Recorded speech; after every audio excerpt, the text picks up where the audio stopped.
Welcome back, focused learners. I am so excited to share today's story with you. Okay, let's dive into this. Have you ever, just daydreamed about becoming a famous explorer? The kind who unearths forgotten secrets completely lost to time? Well, today, we're looking at the absolutely fascinating story of Ethan. It's a journey that's going to completely change how you think about the past, and it perfectly illustrates exactly why protecting history matters most. But right off the bat, before we get to the adventure itself, let me ask you a question. When you think of an epic, historic discovery, what is a treasure's true worth? I mean, really think about it. Does the true value of a discovery lie in the personal wealth it can bring you, the gold, the massive financial gain, or is it something much, much deeper? Think about how much human context is literally lost when an ancient artifact is just treated as a price tag. Keep that in the back of your mind as we follow Ethan's path. Section 1. The Call to Adventure. Everything started on a seemingly normal rainy afternoon in his grandfather's dusty attic, an afternoon that, as it turns out, changed Ethan's life forever. You see, while rummaging around up there, he made some truly incredible discoveries. We're talking an old weather leather journal, and hidden, carefully tucked between its dusty pages, a faded treasure map. And get this, it had a literal red X marking a spot deep inside the mysterious, highly formidable Shadow Mountains. Ethan? Well, he didn't waste a single moment. He packed his backpack that very day and set out. Now, this was no casual weekend hike, let me tell you. The stakes escalated so fast, and honestly, this slide brilliantly illustrates that escalating timeline. From that first thrilling hour in the attic, to hour 48 where he's crossing dangerous, sheer cliffs and rushing rivers. By hour 96, he's navigating these incredibly thick forests filled with strange, unsettling sounds. He was probably second-guessing his life choices just a little bit right then. And finally, after 7 grueling, exhausting days of travel, he arrives right at the entrance of the ancient stone temple. Section 2. The temple's ancient trials. Standing right before that massive entrance, you can imagine the sheer, heavy weight of history looming over him. He steps inside, and guys, the atmosphere shifts instantly. Glowing, eerie symbols suddenly light up the walls. Then, the physical threat becomes terrifyingly real. The entire floor starts shaking violently beneath his feet. And with a massive, echoing thud, the giant stone doors slam completely shut right behind him. So, he's trapped. The doors are sealed tight. And almost immediately, a terrifying mechanism kicks in. Time is rapidly running out. There is absolutely zero going back now. The only way forward and his only hope for survival at this point is to solve a sequence of ancient puzzles before the clock hits 0. Exactly 3 distinct ancient puzzles stood between Ethan and survival. It's kind of like the world's most high-stakes, deadly escape room. And overcoming these, it wasn't just about book smarts. It required immense courage and lightning-fast thinking under extreme pressure, tackling them one by one as the clock just kept relentlessly ticking against him. Section 3. The Greatest Treasure Revealed. After solving that third and final puzzle, the heavy grinding mechanics of the temple groaned, and the final door, slowly, began to open. Beyond it lay a truly magnificent chamber. It was absolutely filled with unimaginable wealth, piles and piles of glittering gold, sparkling jewels catching the ancient light, priceless artifacts everywhere you looked. Just a massive, literal fortune waiting to be claimed. Let's pause for a second here. Honestly, if you were in Ethan's shoes, staring at all those riches after nearly dying to get there, what would you do? But let's look past the piles of jewels for a moment. Now, what's really interesting about this slide is right in the center of the room, completely separate from the gold, stood a single, simple crystal pedestal. And resting on it, not a crown, not a diamond, just a single, solitary piece of paper, a note. The note read, "The greatest treasure belongs to the one who protects history, not the one who owns it."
The note read, "The greatest treasure belongs to the one who protects history, not the one who owns it."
The note read, "The greatest treasure belongs to the one who protects history, not the one who owns it." Section 4. Protecting history above all. That simple note triggered a monumental realization for Ethan. This wasn't a stash to be stolen, it was meant to be preserved. Just look at the stark contrast he was facing right there in that chamber. On one hand, you have owning history, stuffing your pockets, taking the riches to build your own personal wealth. It's the mindset of a looter, right? Just a temporary, superficial sparkle for one person. But on the other hand, you have protecting history, preserving the discovery for the entire world. When an artifact is left where it belongs, in its original context, it retains its irreplaceable, timeless value. It allows all of humanity to actually learn its story.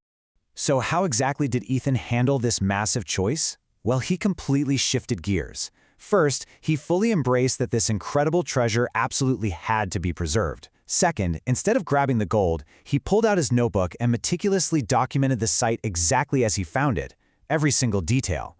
And third, he made the ultimate selfless call. He left it all there and contacted archaeologists, walking entirely away from the riches. You know, that single choice redefined his entire life's goal. Ethan set out wanting to be a famous explorer, but he ended up becoming a legend instead.